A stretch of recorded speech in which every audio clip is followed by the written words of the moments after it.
Moderation assist কি? Facebook professional mood on করার পর আমরা যখন ফেসবুক প্রফেশনাল ড্যাশবোর্ডে যাই তখন সেক্ষেত্রে আমরা একটা অপশন দেখতে পাই, মডারেশন অ্যাসিস্ট।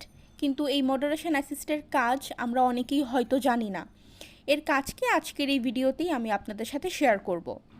প্রোফাইলে ঢুকে প্রফেশনাল ড্যাশবোর্ডে ক্লিক করলাম, এরপর একটু নিচে স্ক্রল করলেই মডারেশন অ্যাসিস্ট নামে অপশনটা পেয়ে যাব। এটা আমরা একটু পরেই দেখে নিব। এটার মেইনলি যেটা কাজ, আপনার ফেসবুক যে পেজটা আছে সেটাকে সেভ করা অ্যান্ড আপনার যারা অডিয়েন্স আছে, ফলোয়ার আছে, তাদের ব্যাড ইন্টেনশন থেকে আপনাকে রক্ষা করা। যদি কেউ আপনার প্রোফাইলের কোনো ক্ষতি করতে চায়, যেমন অনেকেই দেখবেন আপনার প্রোফাইলে এসে কমেন্ট বক্সে খারাপ লিঙ্ক, ইমেজ এসব কমেন্ট করে থাকে, যার জন্য আপনার প্রোফাইলটা কিন্তু কমিউনিটি গাইডলাইনে চলে যায় অ্যান্ড তার জন্য আপনার প্রোফাইল বন্ধও হয়ে যেতে পারে। সো সব প্রবলেম থেকে বাঁচতে আপনাকে আলাদা করে কিছুই করতে হবে না। এই মডারেশন অ্যাসিস্টটা ঠিক করে সেট করে দিলেই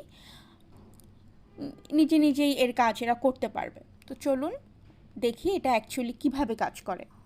আমরা প্রথমে মডারেশন অ্যাসিস্টে ক্লিক করবেন, এরপর দেখবেন ম্যানেজ কমেন্ট আছে। আমরা প্রফেশনাল এই যে মডারেশন অ্যাসিস্টে চলে আসলাম, এরপর এই যে অপশনগুলো এখানে চলে এসেছে, ক্রাইটেরিয়াগুলো দেখুন। এবার ধরুন আপনি, এর কাজ কি, ধরুন আপনি কোনো একটা ভিডিও পোস্ট করলেন, সেই ভিডিওতে কেউ যদি বারবার স্ক্যামিং লিঙ্ক পোস্ট করে থাকে তাহলে ফেসবুক মনে করবে আপনি সেই লিঙ্কটাকে প্রমোট করছেন, কারণ আপনি ম্যানুয়ালি নিজের হাতে সেটা ডিলিট করছেন না।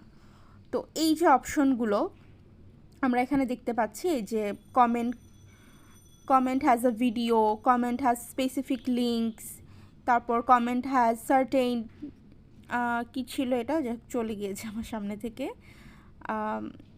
এই যে এই ক্রাইটেরিয়াগুলো রয়েছে, এগুলো যদি আপনি সব অ্যাড করে দেন তাহলে কেউ আপনার প্রোফাইলে এসে, আপনার কমেন্ট বক্সে এসে কোনো উল্টাপাল্টা ছবি অ্যাড করতে পারবে না, কোনো ভিডিও বা কোনো লিঙ্ক অ্যাড করতে পারবে না। এমনও হয় যে এমন কোনো একটা লিঙ্ক কমেন্ট করলো যেটাতে ক্লিক করার পর আপনার প্রোফাইলের কোনো ক্ষতি হলো, কোনো বাজে কোনো লিঙ্ক তার অ্যাড করলো, অনেকে অনেক গালাগালি করলো।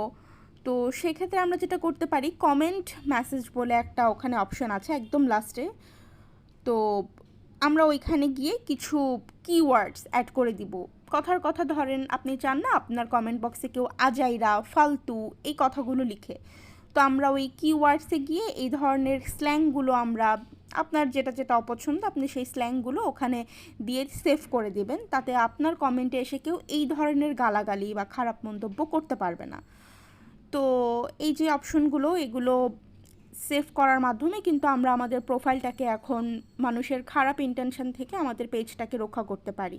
আর এই যে আমি দেখে নিলাম আমার পেজ রিকমেন্ডেশনটা, এটা রিকমেন্ডেবল কিনা।